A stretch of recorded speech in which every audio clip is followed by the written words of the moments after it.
To connect various sensors to the device, you first need to specify the type of sensor being used.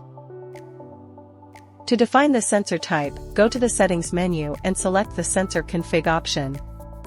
This section allows you to specify which sensors are connected to the motor during testing. For example, if you're using voltage sensors, you can indicate whether they're directly connected to the motor or through a voltage transformer, PT. If you're sampling directly from the motor, set the ratio to 1. If you're using a PT, you'll need to define the transformer ratio. The same applies to current sensors, whether you're measuring directly from the motor or using a current transformer, CT. Additionally, the system asks if you want to perform Park Spector analysis, which requires current measurements from all 3 phases.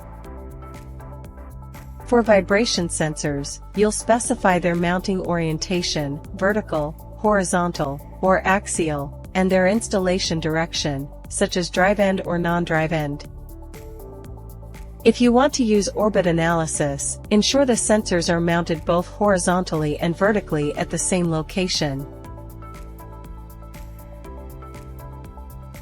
The device has 3 current input connectors labeled IA, IB, IC, 3-pin, 2 vibration sensor inputs labeled VB1, VB2, 4-pin, and voltage input connectors for VA, VB, VC with a common neutral point.